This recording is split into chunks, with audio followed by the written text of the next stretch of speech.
வணக்கம்.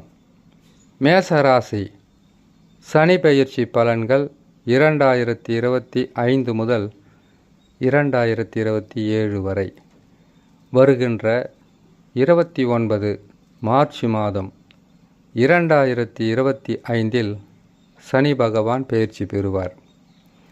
அப்படி சனி பகவான் பெயர்ச்சி பெற்றால் மேசராசியான உங்களுக்கு கெடு பலன்களை தருவாரா என்றால் கொடுப்பதற்குண்டான வாய்ப்புகள் இல்லைன்னு தான் சொல்லணும்.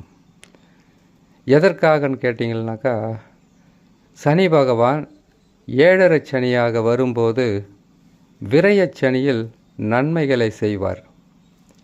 அது எப்படின்னு கேட்டிங்கன்னாக்கா, மங்குச்சனியா, பொங்குச்சனியா அல்லது கங்குச்சனியா, இறுதி சனியா என்று சனி பகவான் கெடு பலன்களை தருகின்ற சனி பயிற்சின்னு ஒன்று இருக்கும். நற்பலன்களை அள்ளி தருகின்ற சனி பயிற்சியாக ஒன்று இருக்கும். அப்படி பார்க்கும்போது மங்குச்சனி என்பது ஆரம்பத்தில் வரக்கூடிய முதல் சுற்றுன்னு சொல்லுவாங்க. முதல் 7.5 சனியாக இருந்தால் அப்போ கூட விரயச்சனியில் பாதகத்தை தரமாட்டார். விரயங்களை மட்டும்தான் தருவார். அந்த விரயங்களை கூட நீங்கள் முடிந்த அளவுக்கு குறைத்து வந்தால் அடுத்து வரக்கூடிய 2.5 ஆண்டுகள் கழித்து வரக்கூடிய ஜென்ம சனியில் பெருசாக கஷ்டங்களை கொடுக்க மாட்டார். முதல் சுற்று 7.5 சனியாக இருந்தால் கொஞ்சம் கடுமை அதிகரிக்கும். அதுவும் விரயச்சனியில் இல்லை, ஜென்ம சனியில் மங்கு சனியாக இருந்தால். இதுவே பொங்கு சனியாக இருந்தால் பொருளாதாரம் என்பது அவ்வளவு கஷ்டத்தை கொடுக்காது. நற்பலன்கள் என்பது கொடுத்து கொண்டே இருக்கும். ஆனால் அதில் சில குறைபாடுகள் வருமே தவிர பெரிதளவு நஷ்ட கஷ்ட துன்பம் வேதனைகளை கொடுக்காது.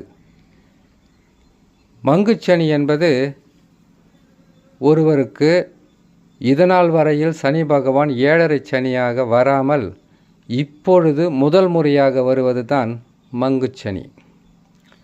அப்படி வரும்போது நிறைய பேர் சொல்லுவாங்க, திருமணம் செய்யலாம், வீடு கட்டலாம், புதிய வேலையை தொடங்கலாம், உங்களுடைய பணத்தை விரயம் செய்வதற்குண்டான வழிகளை காட்டுவது தான் விரயச்சனி. உங்களுக்கு மங்குச்சனியாக இருந்தால் விரயங்களை குறைக்கணும். ஏன்னு கேட்டிங்கனாக்கா 7.5 வருஷம் 7.5 சனி. அதில் விரயச்சனியாக வரும்போது கையிருப்பு கரையும்.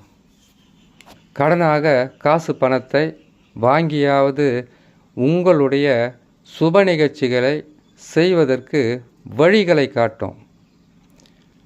அப்போது 7.5 சனி வந்தால் எந்த சுப நிகழ்ச்சிகளும் செய்யக்கூடாதா என்ற கேள்வி உங்களிடத்தில் வரும். ஆனால் அது அப்படி கணக்கில் கடனாக நீங்கள் வாங்கி செய்துட்டீங்கன்னாக்கா ஜென்ம சனியில் அதிகப்படியான கஷ்டங்களை சந்திக்க நேரிடும்.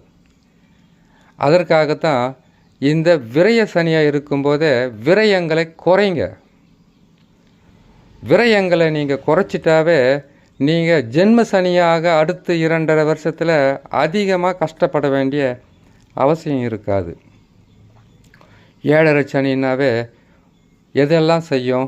விரயங்களை செய்யும், கடனாளியாக மாற்றும், குடும்பத்தில் சந்தோஷம் இல்லாத நிலைமையாக மாற்றும், செய்கிற தொழிலில் வருமானங்களை குறைக்கும், வேலையே இல்லாத சூழ்நிலையை உருவாக்கும்.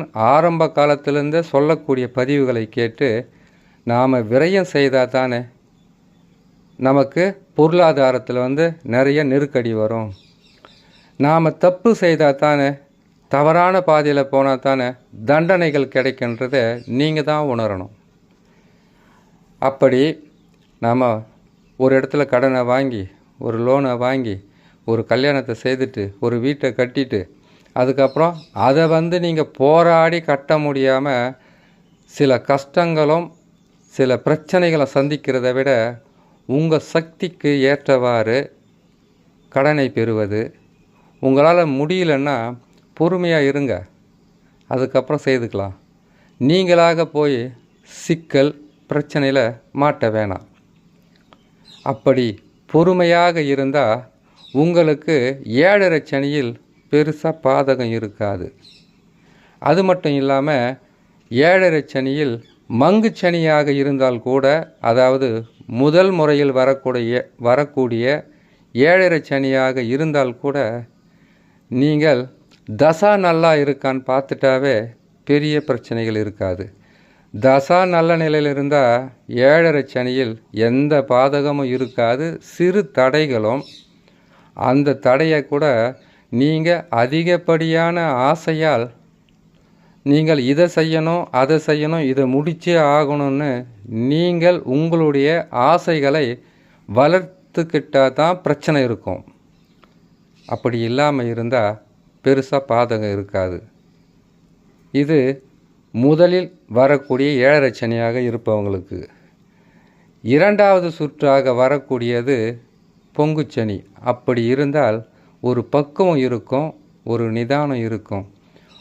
முதல் முறை வரும்போதே அவங்க நிறைய கஷ்டங்களை அனுபவித்ததுனால நாம் இதை செய்தால் இந்த பிரச்சனை வருன்ற ஒரு நல்ல முடிவை அவங்களே எடுப்பாங்க. கடன் வாங்கக்கூடாது, தேவையில்லாத விரயங்களை செய்யக்கூடாது. அப்படி செய்தால் இந்த 2.5 வருஷம் எல்லாமே செய்ய வச்சுட்டு அதுக்கப்புறம் மீதி இருக்கிற 2.5 வருஷத்தில் கடுமையான கஷ்டங்களை கொடுப்பார் என்று இரண்டாவது முறையாக வரக்கூடிய 7.5 சனியை சந்திக்கக்கூடிய மேசராசிக்காரங்க மிகவும் தெளிவாக புரிஞ்சுக்கிட்டு இருப்பாங்க. அதனால் உழைச்சோமா, சாப்பிட்டோமா, குடும்பத்தில் இருக்கிற பிரச்சனை அவ்வப்போது வந்து கொண்டே இருக்கும். அதை சமாளித்து வாழ்க்கையில் வெற்றி பெறலான்ற எண்ணமும் அவங்களுக்கு தெளிவான சிந்தனையும் இருக்கும். அப்படி இருந்தால் பெரிதளவு பாதகம் இருக்காது. மங்குச்சனி, பொங்குச்சனி, கங்குச்சனி. கங்குச்சனி என்பது 3வது முறையாக வர்றது. வயசு 50 வயதுக்கு மேலே இருக்கலாம், 60 கூட இருக்கலாம். அப்படி இருக்கிறவங்களுக்கு உடல் நலத்தில் பாதிப்பு வரும், மனநலத்தில் பாதிப்பு வரும். இப்படி வந்தால் குடும்பத்தில் அவர்களுக்கு மனம் சந்தோஷம் அடையும் அளவிற்கு யாரும் அவங்கக்கிட்ட நடந்துக்க மாட்டாங்க. அதனால் மனசு கஷ்டமாக இருக்கும்.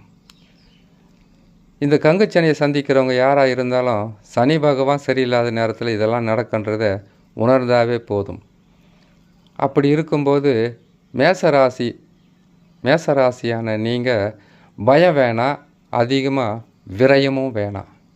தேவையில்லாத நீங்களாகவே செலவு செய்துட்டு நீங்களாகவே பிரச்சனையில் போய் மாட்டிக்காதீங்க.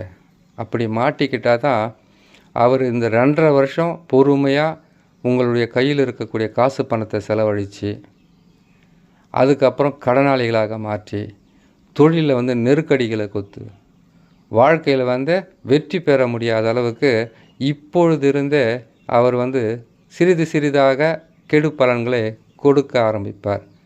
புத்திசாலித்தனமாக நீங்கள் தான் என்ன பண்ணணும் கேட்டிங்கனாக்கா, நமக்கு இப்போ இருக்கிற காசு பணத்தை நாம் கட்டாயமாக பாதுகாத்து வைத்தால் அந்த ஜென்ம சனியாக வரும்போது உங்களுக்கு உதவியாக இருக்கும்னு நினைங்க. அப்படி இல்லைன்னாக்கா உங்களால் முடிகிற அளவுக்கு செலவு செய்துட்டு கடனாளிகளாக மாறாமல் செய்கிற தொழிலில் உங்களுக்கு வருமானம் இல்லாமல் போய்ட்டு என்ன பண்ணுவீங்க? நீங்கள் கடனை தான் பெற வேண்டியதாக இருக்கும். அதுக்கு ஈஸியாக சொல்லுவாங்க. இப்போது 7.5 சனியில் விரயச்சனியில் கடன் கேட்டால் இல்லைன்னே சொல்ல மாட்டாங்க, கட்டாயமாக கொடுப்பாங்க.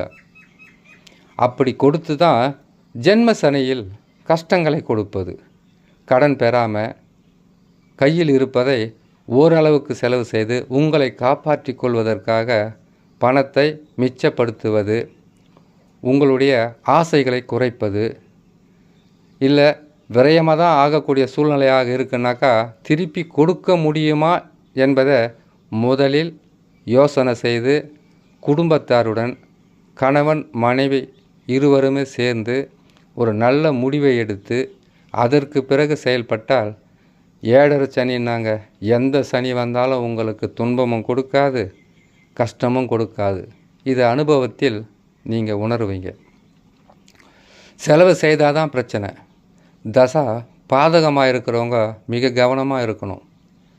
தசா நல்லா இருக்கிறவங்க கொஞ்சம் விழிப்புடன் இருக்கணும். பணம் வரும், செலவும் ஆகிக்கொண்டே இருக்கும். அதுக்கப்புறம் உங்களுடைய சக்திக்கு மீறி நீங்கள் செலவு செய்தால் தான் சிக்கலில் மாட்டக்கூடிய நிலையில் இருக்கும் என்று சொல்லி, இன்னொரு நல்ல பதிவில் உங்களை நான் சந்திக்கிறேன். நன்றி, வணக்கம்.